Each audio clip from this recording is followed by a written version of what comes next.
down so we can hear each other, right, as we go through this. Like I said, welcome to another Stoneridge Confab. Really exciting day today. We're going to be covering a little bit more of the Copilot Studio. We already did a presentation on Copilot Studio about, I think it was 2 months ago now at this point. But today what we wanted to do is we want to drill down a little bit deeper, obviously, in this conversation. If you've been living under a rock, I'll give you a quick update as to kind of where things are in the Dynamics community. High level, we have a lot of amazing Copilot capabilities that Microsoft has been adding to the Dynamics product lines, to the Microsoft 365 product lines as well. Most people that use Microsoft products have heard about it or seen it in the news, obviously. And with Dynamics, we really started to get our initial, what we call our general availability capabilities released for Copilot inside of the first wave, really, right? We had some preview features that were in the fall release of last year, but this year for spring release, we had a lot of those features then become generally available, right? And what we've been doing as we go through this is really start digging into what we can do then with Dynamics to really address some of those custom Copilot scenarios that you may have inside of your business environment. Now, there's a couple of things just to note here that I just want to kind of start with. There's a lot of great YouTube content out there around Copilot Studio, right? So we're not going to talk exactly about, custom Copilots and things of that nature. I know that there's a lady named Lisa that goes through a lot of those. If you type in Copilot Studio customizations, she's usually the first one on that list to kind of look at. And she covers a lot of great content on the generality of Copilot and what you do to use, for example, a custom Copilot. What I want to do today is focus more specifically on Copilot and how we use it then inside of Dynamics, because there are a lot of differences in the configuration of the Copilot bot that is actually set up or installed basically when you actually go through and then deploy finance and operations compared to what the Copilot capabilities are in Copilot Studio. Got to make sure I get that right. I keep on going back to the Power VA in my head. So either way, what we want to do here today is start going through some real use cases, right? So one of those use cases that I like to kind of talk about within AI is this concept of summarizing records, right? Of taking content that we have and then building some type of summary related to it. And what I want to do here today is go through how we would do something like that from an end user perspective, right? So my goal here today is minimize code, hopefully get some framework in place here for Copilot Studio, establish for you kind of like what you got to think through when you're interacting or modifying Copilot Studio.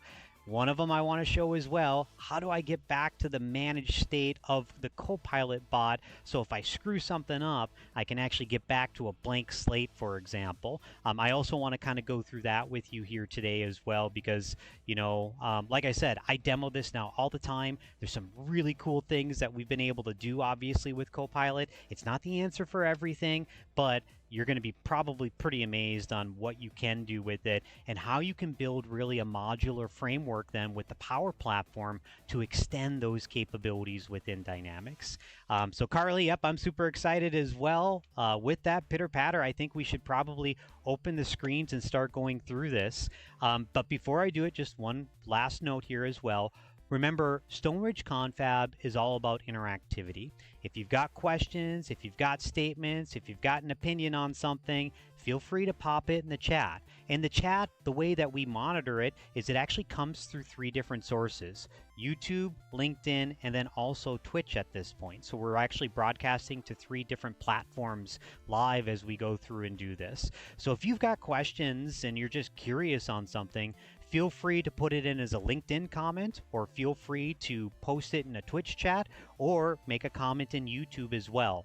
All of those comments come to my console so I can see them, so I can then interact with you and then answer any of those questions that you may have. So it's a little bit better than hopefully just a YouTube video that you watch, because you can interact, obviously, and ask some of those questions.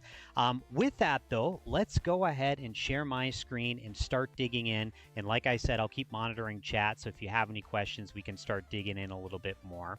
So first and foremost, when we think about Copilot inside of Dynamics 365, there's a lot of videos that we already have out there that cover a lot of the functionality for finance and operations and the Copilot enablement with it. I'd recommend to go back to that video we did a couple months ago because we really start to talk through what those Copilot enablement features are. But for today, what we want to do is we're going to basically create some type of summarization capability.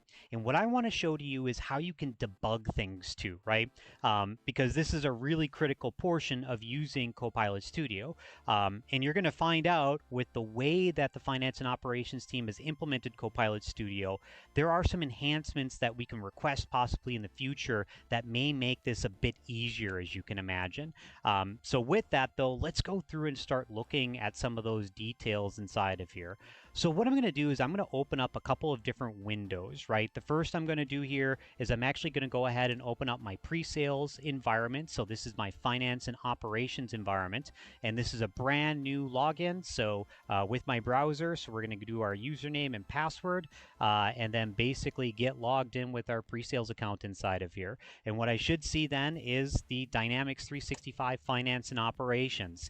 So the workloads that are typically tackled in finance and operations are the finance ones, GLAPAR or GLAPR as we call it, inventory, warehouse management, manufacturing, right? Like that's all those capabilities that are inside of finance and operations.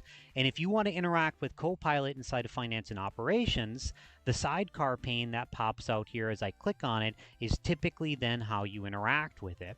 Now, on the initial release of the sidecar, we didn't have a lot of details in terms of what we were interacting with inside of finance and operations, what we call context typically in the development world, right? We didn't know as much about the user, we didn't know about the screen that we're on, we didn't know about the record that we're interacting with, so obviously that was a big gap. And in one of the demos that I did in the prior one, what you would do is you would actually type in your customer number as an example inside of Copilot.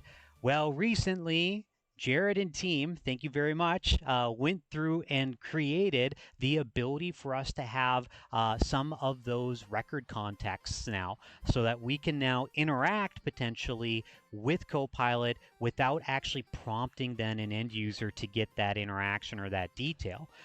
So like I said, how can you tell that? Well, if you go to describe your capabilities as an example inside of here, what this should do is it should actually go through and then look at the topic that allows us then basically to state what it can do inside of here. So you can see describe your capabilities. This is actually looking at finance and operations, but what we're going to be able to do here is go into a Copilot now to see basically what it does as it goes through that process. So like I said, Copilot right here, great place to start. Fantastic way then to be able to access it, to be able to then interact with really any Copilot, right? So if you think about it as well, high level, all Dynamics products, Business Central, Sales, Field Service, you name it, this sidecar concept is actually prevalent there and even in the Microsoft 365 apps as well, right?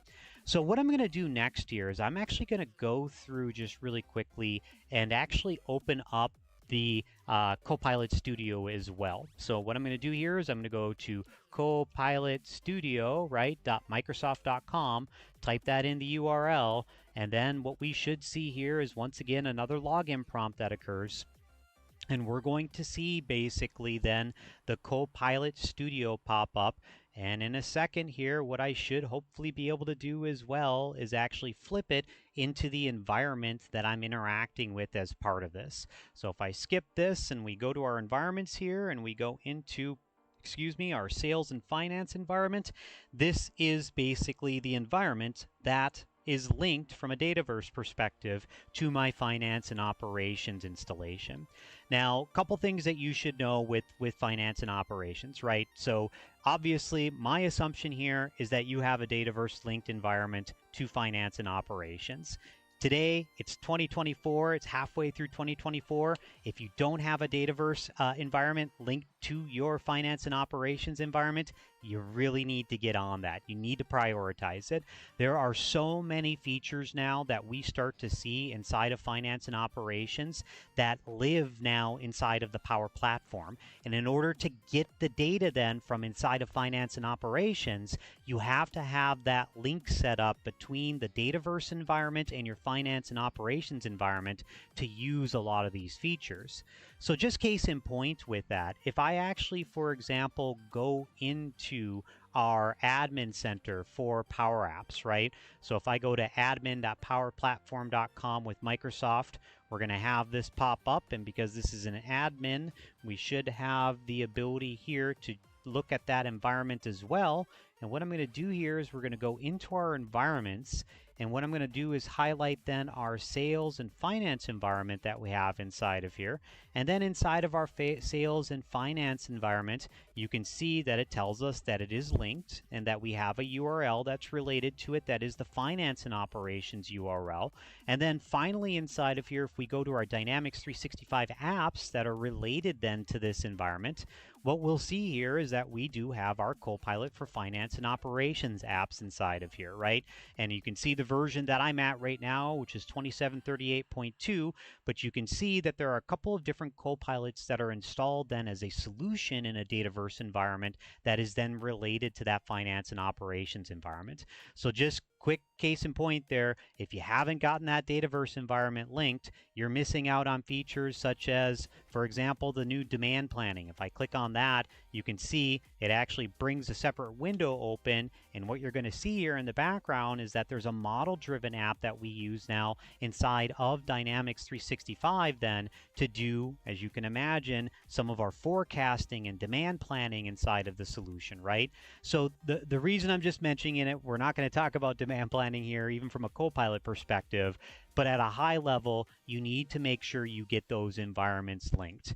Now, once you have that linked and once you've gone through and installed the solution that's related to it, well, what you're going to be able to do now is use basically Copilot Studio, because when you actually go through and then do the installation of that app, of that Copilot for Finance and Operations apps, it goes into Copilot Studio, and if I click on my Copilots here, it actually installs basically this Copilot for Finance and Operations apps inside of here, right?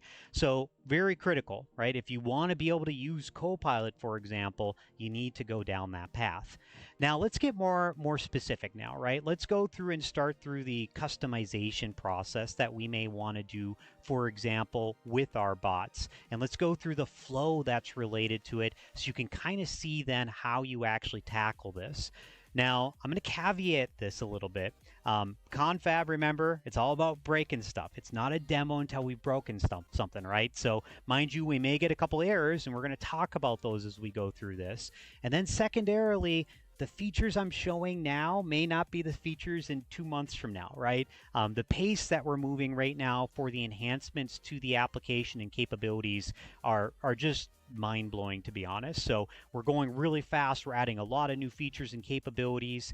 Obviously, there's going to be enhancements as well. So we're going to keep on kind of going through that, obviously, as we go through this as part of it. But the high level here is that, remember, that Dataverse environment, when we installed that solution, created these copilots that we can interact with. And we can see now that we even have Microsoft copilots like Microsoft 365. One of the gaps that we had in the past was that we didn't have a copilot for Microsoft 365 that we could modify. Well, that's new. I haven't seen that before, and that's really cool in my mind, because what's happening is we're starting to see newer copilots that are being introduced that are even for M365 that we can modify, right? So we're opening up and expanding a lot of these capabilities. Let's pick on finance and operations, because I think that that's a fun one to kind of go through as part of this process. So you can see here for Copilot for Finance and Operations apps, that's the Copilot I'd want to modify. If you want to make it so that whatever you interact with inside of this Copilot pane inside of FinOps, if you want to make it so that when they ask a question, for example, you can intercept that question and interact with it, Well, this would be that Copilot for Finance and Operations apps. Now, let's say it was in Dynamics 365 Sales. Well, it would be Sales Copilot. Let's say it was Project Service or Project Operations or Inventory Visibility, right, which is an add-on as well. These are all different bots as part of it. Now, the Copilot for Sales and the Copilot for Customer Service, remember, those are other ones as well that you can use to expand and basically then incorporate additional capabilities into that Dynamics product. Because when we call this little pane right here, we're really calling this Copilot bot inside of here as part of that process. Now let's go ahead and open up one of these bots. So I'm going to look at Copilot for Finance and Operations. You basically just click on it, right? And we can see the coming soon down here too, which kind of is cool for finance and Copilot and SharePoint. All right, this is going to be interesting. All right, so let's stick with this though. So Finance and Operations app, here is our Copilot, right? So version-wise right now, what we can see here is that we've got our name, we've got a description related to it, but we've got a lot of the features, like the more advanced features inside of Copilot Studio that just aren't running right now, right? Which is kind of weird. But if I go down here and take a look at this, you can see, for example, like knowledge right now from general knowledge and even like knowledge articles is not included by default inside of here. If we go, for example, into our settings that are related as well to this Copilot, some of the other limitations that you're going to have when you're dealing with a Copilot for Finance and Operations is also things like the generative AI capability, where, for example, we can actually move Copilot from the classic topic building to a generative capability, which actually is pretty cool because it actually changes then how the actual topics work inside of an actual Copilot as well. So note that there are some limitations around the current Copilot iteration, but I can tell you how to get through it really quickly as well. So in this situation, as an example, if you wanted to start using some of those generative preview features for a Copilot, what you could do is you could go to the languages here and then remove all of these languages that are listed inside of here. That way then, when you go to the generative AI, you can then click mark or check mark and enable the generative preview capability as part of that. You can see here as well, it does say it pretty explicitly, please remove support for all non-English languages from your Copilot, but just something to note, because when we look at some of the Copilot Studio videos that are actually on YouTube, for example, a lot of them are already using the generative preview, and they're even using like chain of command for topics and things of that nature, which changes the way that topics are actually identified and then used then by Copilot when it's trying to figure out what that user is asking in the sidecar pane and what topic it should go to path that as it goes through that process. So just something to note inside of here is that you can get to it, but what you're going to have to do is take out that multi-language based capability inside of here if you want to use that base generative capability. Now, mind you, not every Copilot is exactly the same with this, right? So if you look at, for example, inventory visibility, which is a different Copilot that's a little bit smaller, for example, in terms of what it tackles and capabilities, you're going to notice here that there's probably going to be some other settings that have changed that are not exactly the same as well right inside of here. So I'll show that in a little bit, but let's get back to the finance one because we obviously want to go through and make sure we can show today how to kind of customize and extend it. Now, one of the first things that I like to do for demos and in my Copilots that I feel just adds a lot of value, I like to go through some of the base settings to start. So as an example here, what I'll do is I'll change the icon. So I'll come into here and then I'll find, for example, the actual F&O icon, for example, and then save that away. Now, the thing to note here is that when you make modifications to your Copilot, you're actually modifying it at a layer that is above the managed layer. So high level, just like kind of like how F&O works, if you're kind of fluent on the development platform with it, we're extending basically the Copilot in this scenario, right? So the question I get asked pretty commonly, and even I had to figure out, and it was very painful, quite candidly, to figure out, is how do I actually, like if I make all these changes, for example, let's say I go to the languages and I delete all these languages because I really want to make it more specific as an example. Well, what you can do is you can always go back to your make.powerapps.com, go into that environment. So I'll just show it really quickly here so that you know how to undo these changes that you may make. Because maybe in your test environment, you do want to explore with a stock one, for example, or stock capability, and then you want to basically make some changes, you find out it works, and then you want to revert it because you're going to learn your patterns that make this even easier for you from a reusability perspective. But what you can do here is if I actually go into my sales and finance environment that's related then to that finance and operations environment, if you go into your solutions, your default solution is typically going to be the solution that's going to have these changes that are actually recorded inside of them. So you can see I've got my common data services default solution that's inside of here. You can see I've got my chatbot that was updated a minute ago, and it's in my Copilot for Finance and Operations apps. And what I can do is I can go to my solution layers that are related basically to this particular managed app, right, or solution that we have inside of here. And what you can do is you can highlight then the customizations that are being done in that unmanaged layer and then remove those, right? So this way, basically, you can always get back to your base solution of MS-DYNE F&O Copilot. Now, there are other things that you can do with this as well, right? From a solution perspective, you could create a new solution. You could call it Copilot Extensions for Finance and Operations apps, for example. You could then make your customizations in that unmanaged layer and then move them into that solution as well. So that way you capture then all of those changes.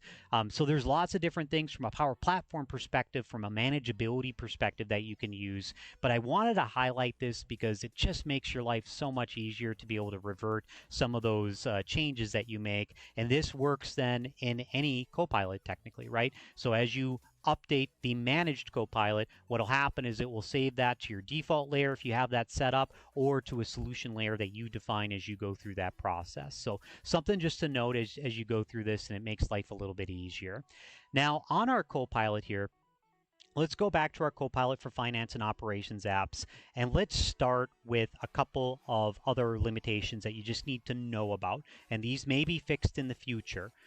So an example of that, we've got a bunch of topics that are inside of here, right? So as we kind of look at these, what we can see, if we look at all as an example, is that we have a bunch of these different types of Copilots that are inside of here, right, that we could potentially interact with. And you can see here, I've got Copilot for M365, you name it. What I'm going to do is I'm going to go ahead and rephrase this or refresh it as a part of it. And what we should be able to see in a second here is that it actually does have then basically some of those additional details as well in those topics. So you can see here I've got my Copilot topics that are inside of here, and what I could do as an example is add additional topics.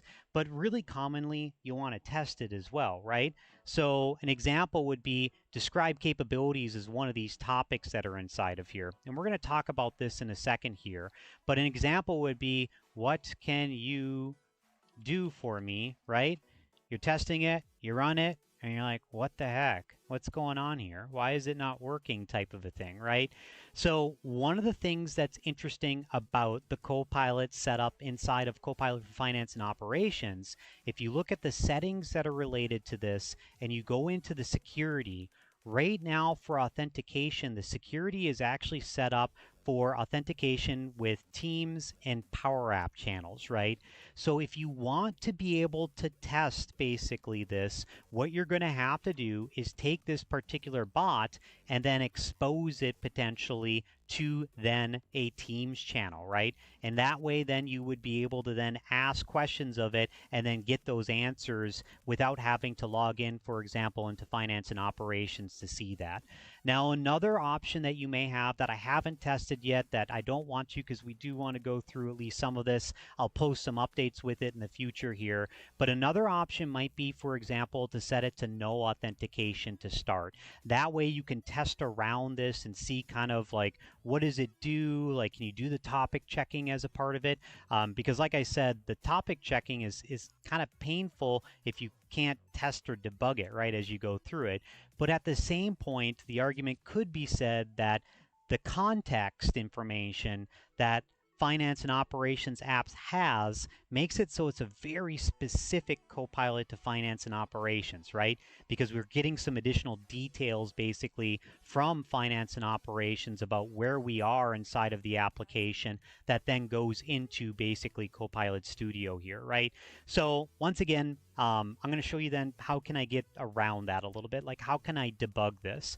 And it's going to be a very simple way to debug when we first start debugging on most platforms where we don't understand the debug capabilities. What do?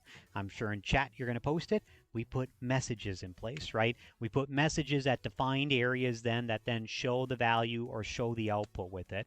So let's show that, because this is going to help you identify the information, for example, that comes from finance and operations into Copilot for finance and operations. And how do we do that? Well, we're not going over the generals. My expectation in this session is that you kind of know topics, knowledge, actions, analytics, and channels as a part of it. If you don't, check out YouTube. It'll give you a good view of that. But what we're going to do is we're going to create a new topic. And what we're going to do is we're going to make it so that whenever I say, show me my page information, or what is my page details, or what is my page context, what's going to happen is that it's going to basically tell me inside of the Copilot pane what was passed from finance and operations into that Copilot pane so that we know what we're interacting with. And how would we do that? Well, it's pretty easy. So what we can do here is we can click on the add topic as an example. I typically start from blank, especially when I'm doing some of these massive changes inside of here, right? So what I'm going to do is I'm going to go from blank as a part of it, and what I'm going to basically define here are going to be some trigger phases that I have inside of here. So an example of that would be what is my page context, right? Would be one of them. Or what is my page information, right? Or page context, right? Like we'll even do that. Or page information, right? We'll add them. So basically what I'm building out here is a bunch of phrases that are going to be used then by the Copilot so that when an action occurs, it's going to then take this path on this particular topic as we go through that process. Now, I like to take these topics then at the top here, just like in Power Automate, and then classify them. As an example, Stoneridge Software App Copilot, and I'm going to say that this is going to be the return page context, right, is what we'll call it as a part of it. The nice thing about this, like if you start using this type of formatting, it aligns more to what Microsoft is doing here as well. You can see that there's some debug that's actually getting inside of here. The system-based functions, for example, or topics are inside of here as well. And then if you have customizations, as you can see with the SSI, well, that's going to make it so that I can see all of them, those particular SSI events that are inside of here as well. Now, what I can do next then with this is I can basically, just like inside of Power Automate, I'm actually going to get rid of my test pane inside of here. I can actually go ahead and click on the add, and I can basically then send a message back, right? Because at this point, we should hopefully already have context that's related then to that particular record or screen that we're on as a part of it. So what I can do is I can say, all right, Copilot, I want you to reply basically with context about that particular form that we're interacting with. So let's do that. So as an example, current page context information. And what I can do here is I can go basically to my variables. And if I click on my variables inside of here, you can see there's a bunch of different variables that are being maintained then by Microsoft that are passed through as part of that integration. So we've got feature context, we've got page context details, we've got, for example, user context details that are inside of here. And we'll look at these a little bit more in detail as well as we go through this. But what I'm going to do is I'm just going to take, for example, this record and just plop it right there to basically give that detail, right? And what I'm going to do is I'm going to go ahead and then save this particular topic. And from here now, I have created a very, very, very crude and simple debugging operation where I can basically now ask Copilot, what is the details about where I am at inside of this page? What I'm going to do is I'm going to take this and I'm going to go ahead and publish it. We're going to see it actually publish in the background here. And I'm going to go ahead and then open Finance and Operations, and we're going to take a look at that in some more detail. So inside of Finance and Operations now, I've got my dashboard here, right? I've got my Copilot that's inside of here, right? So what I could do then after this topic is actually published as part of that process is that I should be able to ask some of that detail, right, of that page context or information.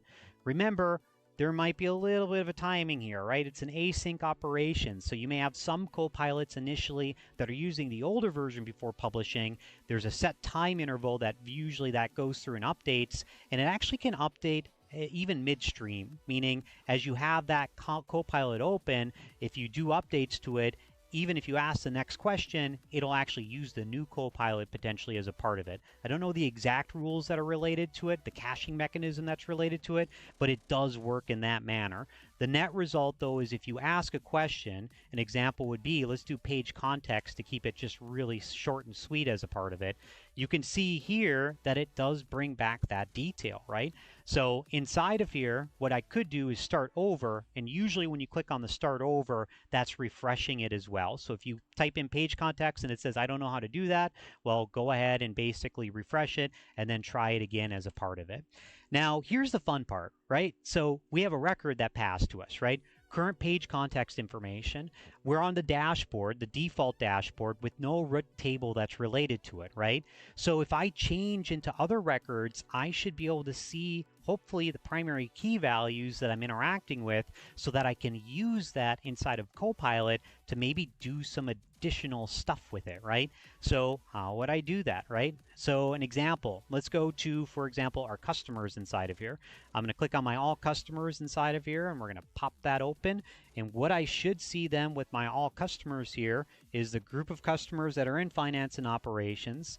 And what I could do inside of here is I could say, give me more page context, right? So current page context, we are on the customer page. It is looking at the customer table. The root table is actually cust table, and then the record ID along with the first fields, the title field 1 and also the title field 2, right, are inside of here. So I have, as you can see here, based upon the record that I've selected, the context of that record. This, to me, was that last small piece that we needed to really make Copilot automated in a lot of the things that we do, right? So if you haven't seen this yet, if you haven't used this before, like I said, this is a great way then to be able to navigate some of those values that are going to be passed into the Copilot sidecar here. If I click on for Peer Enterprises as an example, and we'll do that page context again, right? We'll see what it does.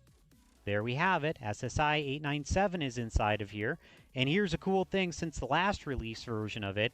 If I highlight a different field, what was happening is that it would actually identify what this subform was inside of the actual form hierarchy, and it would always tell me then I'm on the related information form, which candidly, that's not helpful, right? Because I just need the root record detail that I'm focused on as part of that.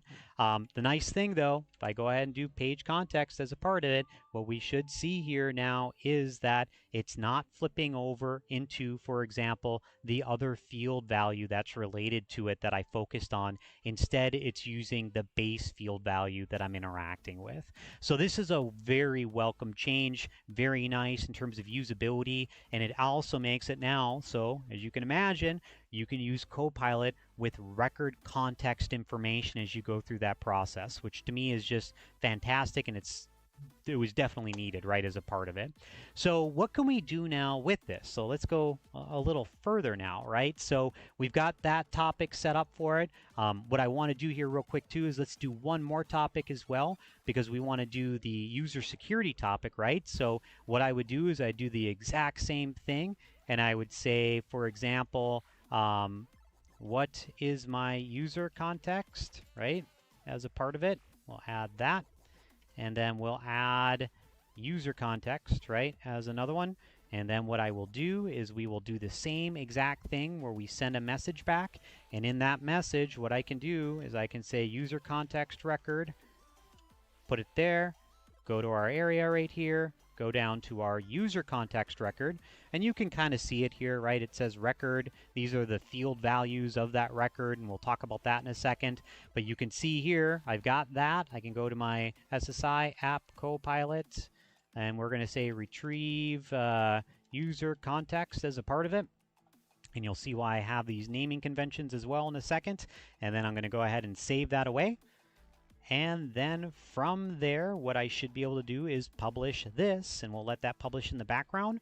But once that publishing is complete, basically now what I should be able to do is that user context as well, right? So you get the pattern, right? So if you have any of these values that are being passed then from Microsoft, they're already set up as those system globals that you have. And you can basically take those system globals and look at them, identify them, interact with them, so to speak, and even technically manipulate them by changing, for example, a local variable that may be related then to that global variable inside of your Copilot. So just something to note inside of here as well.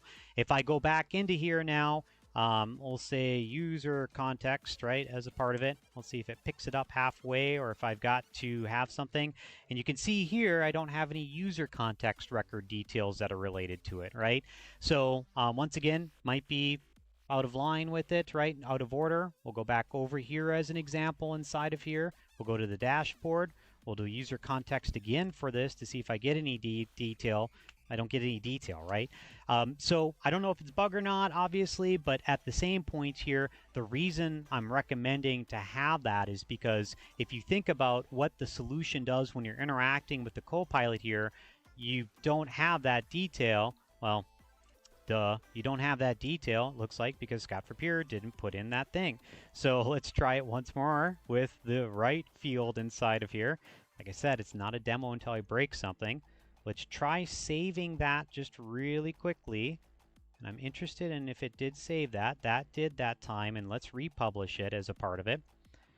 And let's see if I can now get that user context inside of here, right? So what we're going to see then in just a second, hopefully, is going to be then after publication here that we're going to have hopefully some user context detail that's inside of here as part of that.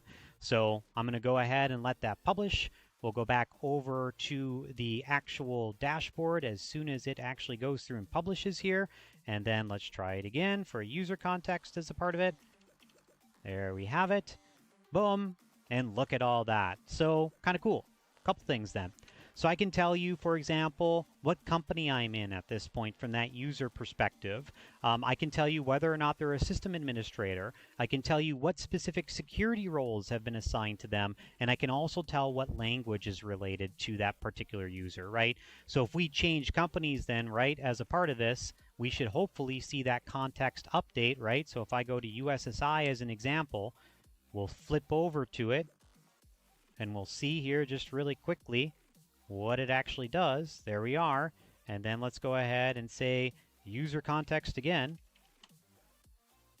And we can see data area ID is now USSI, right? So when we think about like Power Automate and some of the queries that you may want to do, you may be using a combination of the page context and user context to basically fill out what you want basically Power Automate to potentially query as a part of it. So just note that between those two, you can then allow basically Copilot to then do those particular actions. And the action I want to kind of experiment with here today is let's do a customer summarization capability. Let's add that to the solution because that's not the base capability right now, right? But I think they did add that just recently. But as an example here, if we go into our sales order, all customers that are inside of here, and we take a look then at a customer, what we should be able to see here as well, if we actually go into USMF again and the right company as a part of it, I should see my customer list popped up as a part of it. And what I should see here then as well is if I go into like Contoso Europe as an example inside of here, if I do page context that's related to this again, right, I should be able to see all the details about that page, what record I'm on, and we can see even on these particular pages, it looks like it's actually displaying that detail. Now, you can see here, this is where it gets a little bit interesting, right? So once again, the pages are focused on what you have highlighted inside of here. So, you know, I guess from the record list, that's fine. But as you can see here, if you're designing things around this, that's kind of painful, right? Because how do you verify or validate that if the user says summarize record, that you've got the right record ID if, for example, it highlighted or focused on the contact information down here as an example? If you actually say page context inside of here, once again, you're going to see that it's actually looking at the logistics page grid that's inside of here. And if I click up here and I'm focused up here now as part of it, and I type in page context, you can see as well then that it refocuses it. I don't know. I don't know. It would be nice, in my opinion, that longer term, the page context information would have the primary record or the primary root record that I'm interacting with as the root table and the record ID that's related to it. And maybe then some type of hierarchy where we can then see all of the other related root records that are related to that with their record IDs. At the same point, I don't know how much more beneficial that would be to have such a context-sensitive change by the user actually clicking into a certain area. That's a training issue in a lot of ways too, and I can see end users, even I, fail at that, as you can see here. So that's something obviously that hopefully we're going to see improved in the future here as well. The intent, I think, that a user would have here would be, I don't care where things are at on this screen. You should be passing the default record then to Copilot Studio so I can then interact with that record. And if I ask about the contact information because I have the root record already, I should be able to identify that root record detail as well. Now, mind you, that may not work in some forms, right? Because maybe in some forms you've highlighted a parent record and you've got smaller records and you want to make a Copilot that you highlight that smaller record and you say ask a question about it. Like, I think those are some of the thoughts that need to go into longer term here, how that would work. All right, let's keep going. So we've done those two scenarios. Let's go through and actually build something out now where we can actually interact with those records. So how do we do that? Well, it's actually pretty easy. Let's go back into our topics as an example and let's add a new topic. We're going to create it from blank as well.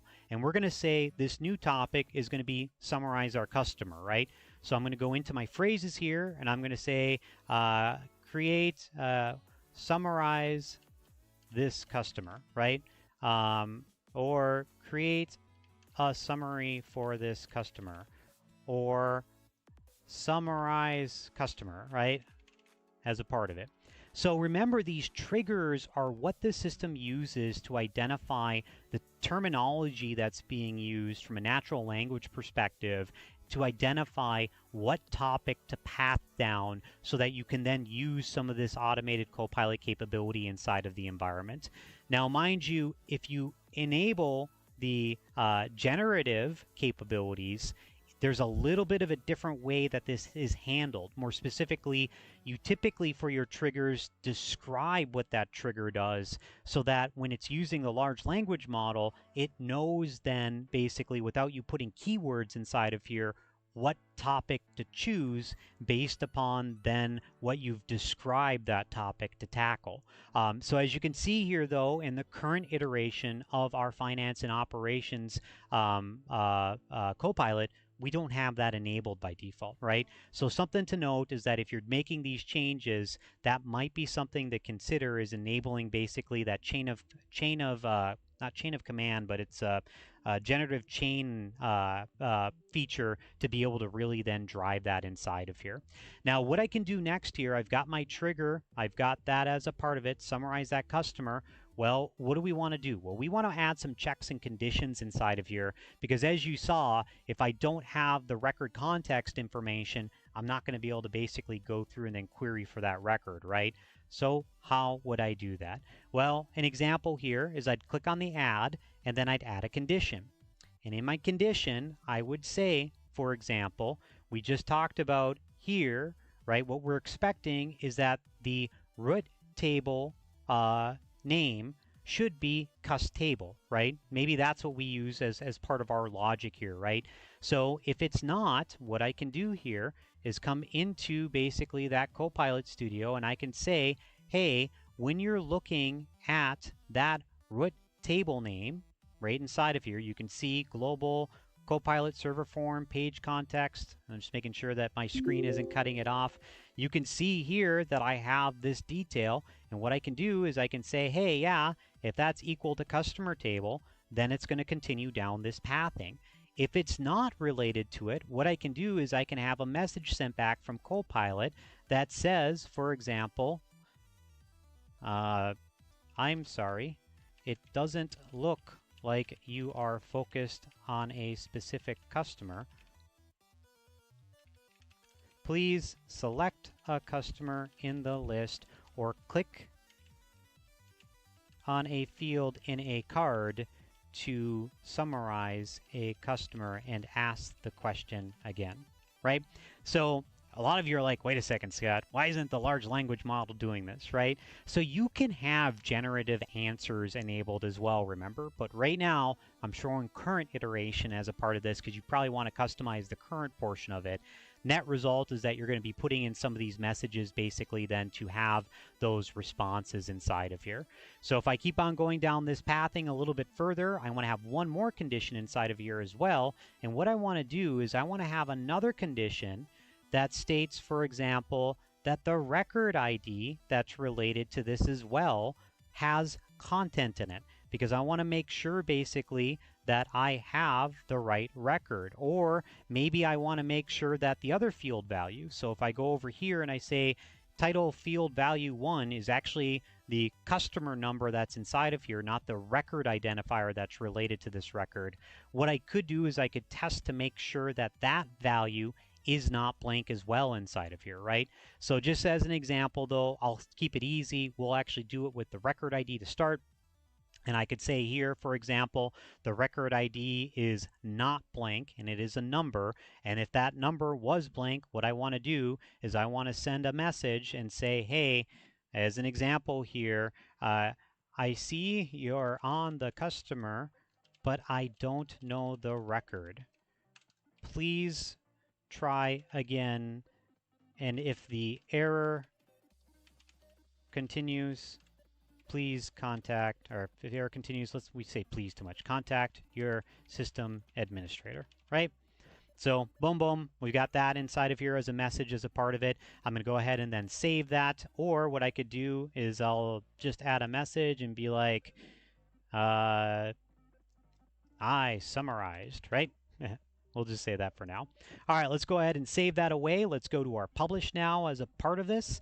And so what I'm going to do is I'm going to take this, and we should see it save that topic inside of here. We see topic saved as a part of it. And what I'm going to do is I'm going to go ahead and then publish this particular topic inside of here.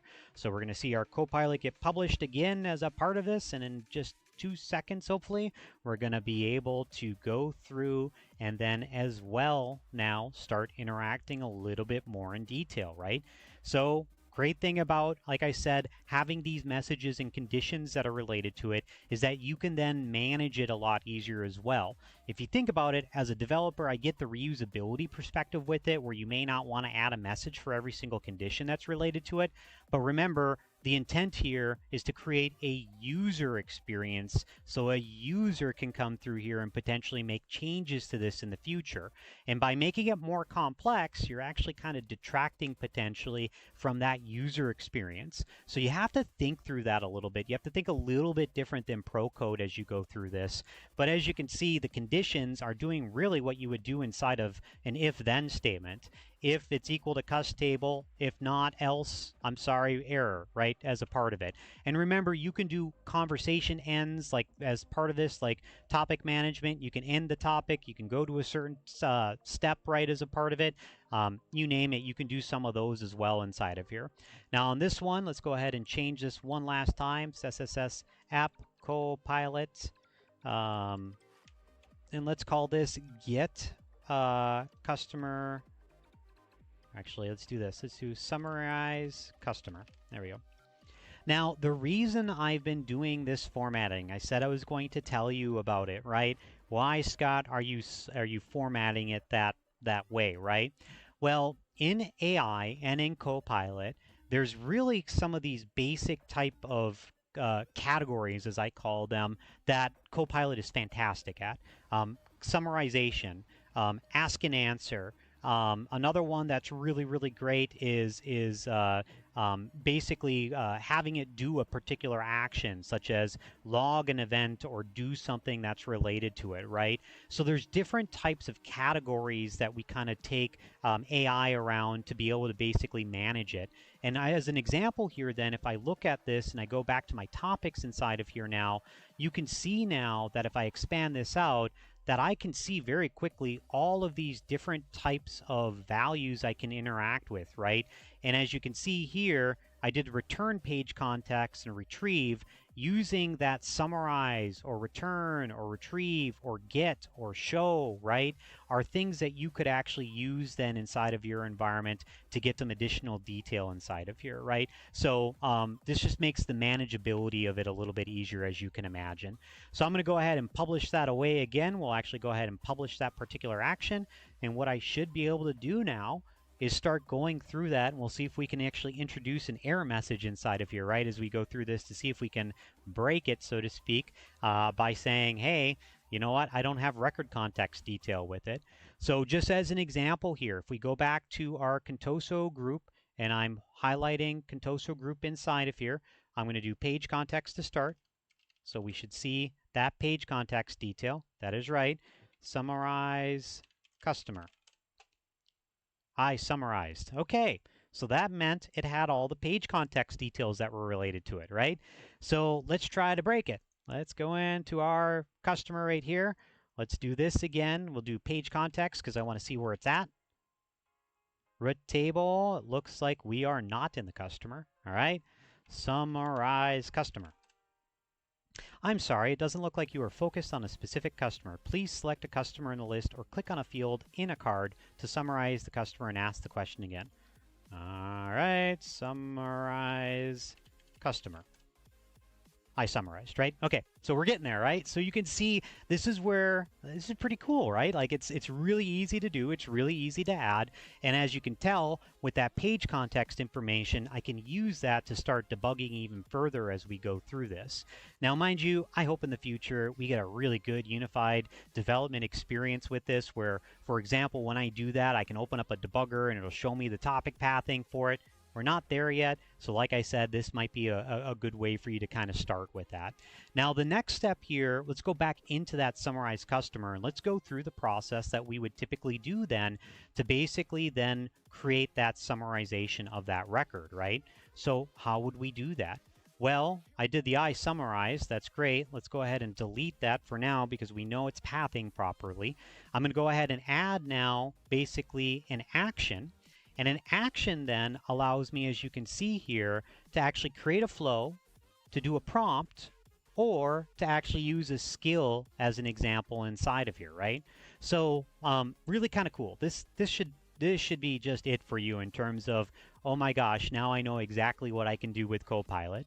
So we can do the conditional, we can have messages that are being done, we can do pathing that's related to it as we go through Copilot. And what we can do here as well is we can create a flow that's related then to that Copilot topic.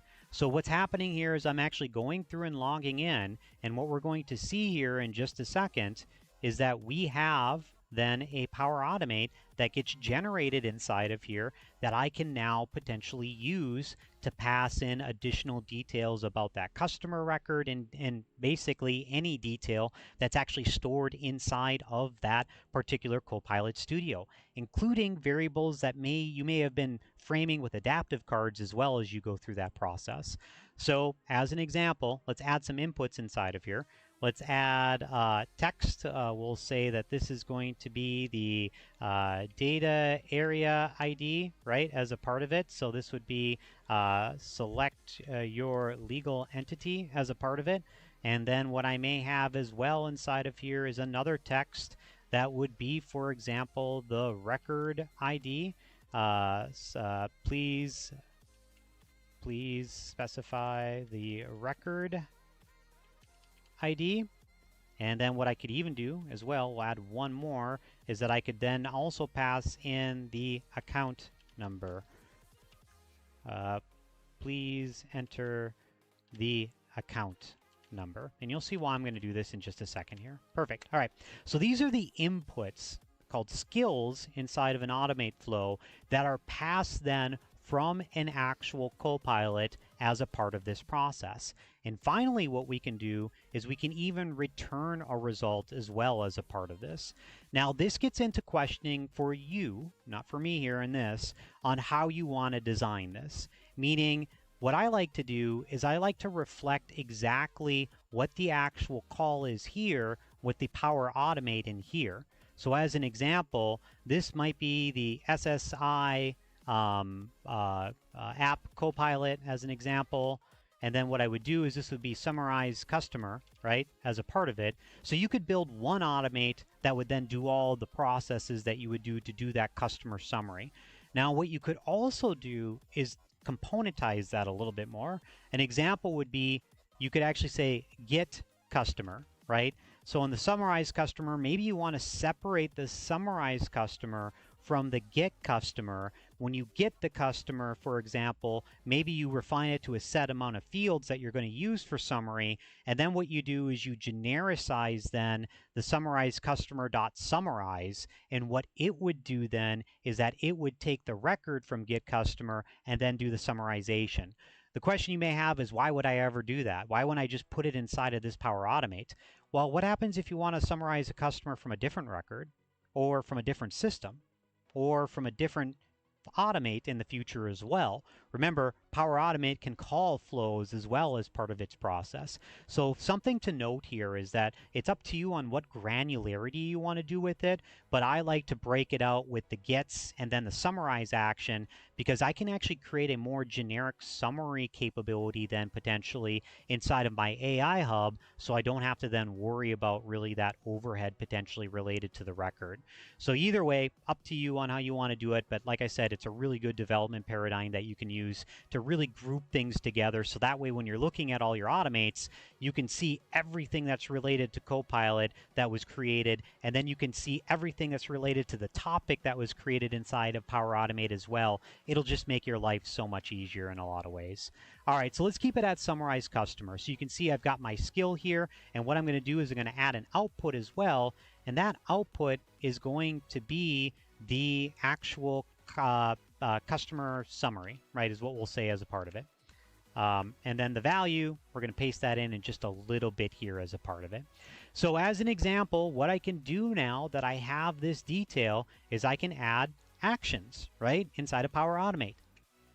You name it. Whatever I want to do for actions, right?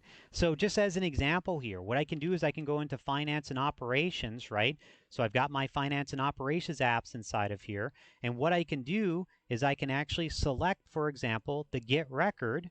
And inside of this, I can specify, for example, the actual environment that I'm interacting with. And then I can also specify, for example, the entity that I'm interacting with. Now, the reason that I'm passing, for example, not only the account number and the record ID, because the record ID is a system managed field in the background, is the fact that when we're interacting with Power Automate, as you can see here, they're not tables, they're entities. And if you don't know the difference between them, I would recommend that you read up the differences between tables and entities in finance and operations. To summarize it for you at a very high level, an entity is actually a group of tables that could make up that record that you're looking at in that entity, whereas a table is usually just that table data, and it doesn't have like the address pulled into it or some of the related fields that you would expect to be on a customer record. Well, they may be actually a subtable, but because you asked for the cust table as an example, maybe it didn't pull that as a part of it. So like I said, you may have to think through a little bit more as to what you're going to be interacting with and what value you need to pass to be able to get to that record.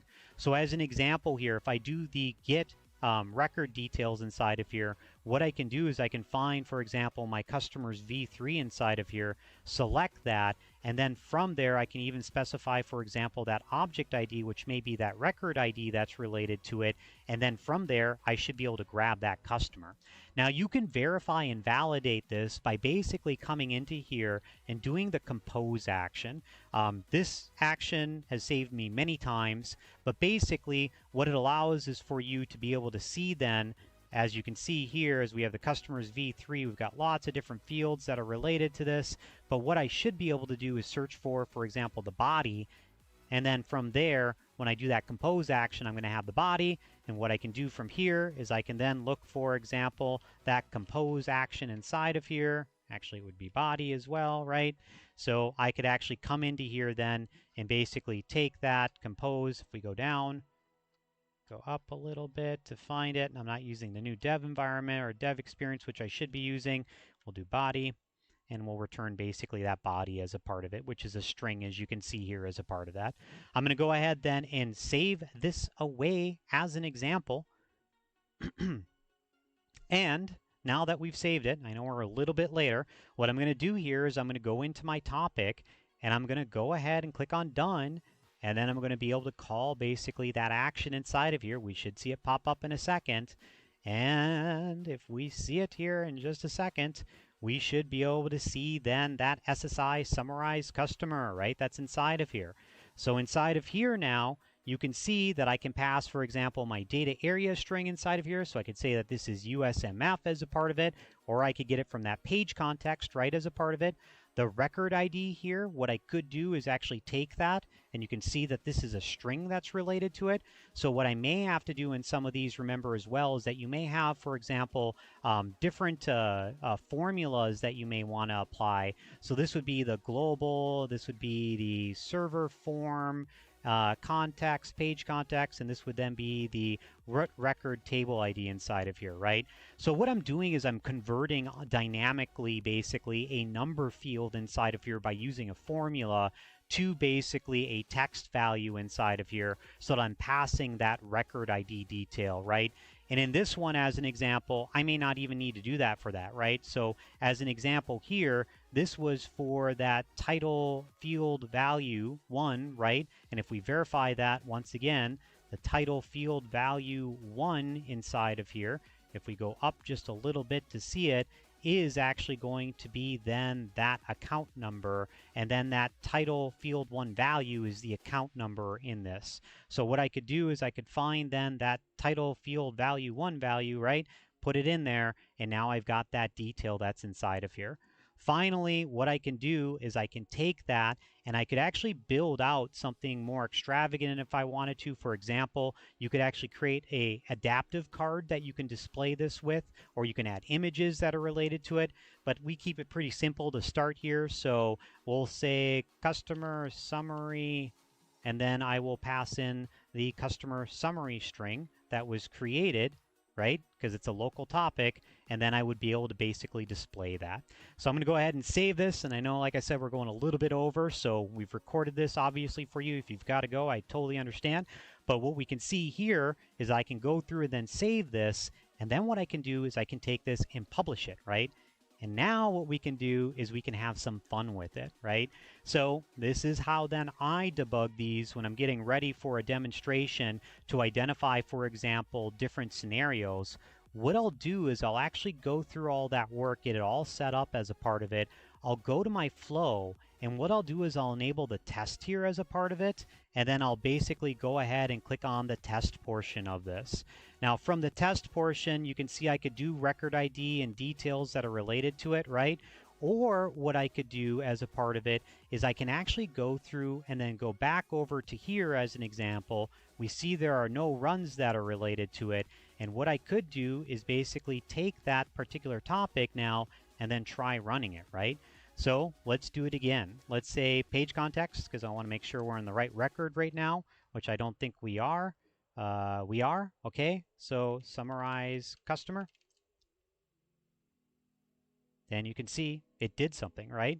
So, like I said, this is then what you can use basically to go through and then make those runs and actually interact, obviously, then with some of these particular actions that are related to it. Now, in this example, we've got something where it's not querying, as you can see, as the action here. It might be because my publish is actually just running a little bit behind as a part of it.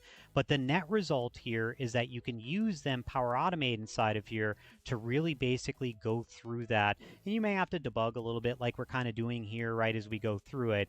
But the net result then is that Copilot, those topics and then those actions can be used basically to drive subsequent processes, and even, as you can see here, customer summary details as you go through that process. What I'll do is we'll try this one last time before we have to wrap up. So I'm going to close back out of here, and what I'm going to do is I'm going to go ahead and then re-look at the customers as an example from the customer list. So we'll say all customers as an example here, and then in our Copilot I'll say summarize customer as an example. Click on enter, and we'll see it looks like I've got a little bit of an issue right there, right? We did break it, which is awesome. So either way, net result here is that you would use basically these topics to create those actions and then to return that detail as a part of it. So that's kind of it today. So I think hopefully it kind of opens your mind on some of the capabilities that you can do here, how you actually customize it, for example, how you can undo it as a part of it, what some of the limitations are, how you call then an action, for example, and then interact with it. As you can see here, there's just a lot of great goodness that's related to it, and it's just going to get better and better with each release, obviously, as we go through this. So with that, I'm going to go ahead and just start wrapping up here. Thank you again, everyone, for your time. It is immensely appreciated. I know we're a couple minutes over. If you have any questions on Copilot, if you're curious on a use case maybe that you could use inside of your organization, feel free to reach out to us. We would love to go a little bit deeper than this to do some type of proof of concept for you. And once again, if you're curious on what the capabilities are, feel free to reach out to us. We're here to help. We've been a big advocate in the community to be able to be very supportive. We've got an amazing blog and an amazing team. We just really want to help you if you're kind of going on this Copilot adventure. So yeah, like I said, feel free to reach out to us as needed. So with that, thank you all. Have a fantastic rest of your day, and we will see you in 2 weeks. Thank you. Bye.